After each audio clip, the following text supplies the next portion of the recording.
কিছু মানুষ এই ন্যারেটিভটা সেট করতে চাইছে যে সিঙ্গুরবাসী হতাশ। সিঙ্গুরবাসীদের সঙ্গে আমাদের যোগাযোগ প্রত্যন্ত এবং নিবিড়।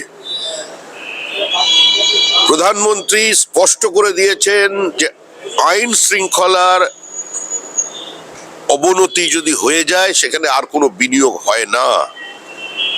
প্রধানমন্ত্রী আর্থসামাজিক উত্তরণের কথা বলে গেছেন এবং আহ্বান করেছেন মানুষকে এই সরকারকে সরিয়ে দিতে।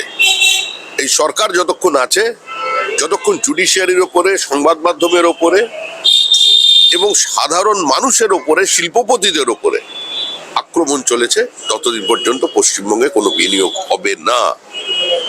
যারা বলছেন সিঙ্গুরবাসী হতাশ, তারা সিঙ্গুরবাসীকে আশার আলো দেখাচ্ছেন না কেন? মুখ্যমন্ত্রী তো সর্ষের বীজ ছড়িয়ে এসছেন, ওখানকার মানুষ সর্ষে ফুল দেখেছে। কৃষক জমি ফেরত পেয়েছে, কিন্তু জমি ফসল ফেরত পায়নি।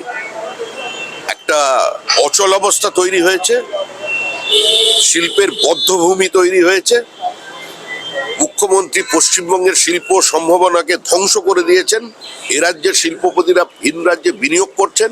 যারা বিজিবিএস এর মঞ্চে দাঁড়িয়ে থাকেন মুখ্যমন্ত্রীর পাশে, তাদের 9 বছরের ব্যালেন্স শিট দেখুন, তারা কোথায় বিনিয়োগ করেছেন পার্শ্ববর্তী রাজ্যে। সুতরাং তৃণমূল কংগ্রেস যাচ্ছে, তৃণমূল কংগ্রেস চলে যাচ্ছে এবং সিঙ্গুরের ওই মাটিতেই শিল্প হবে।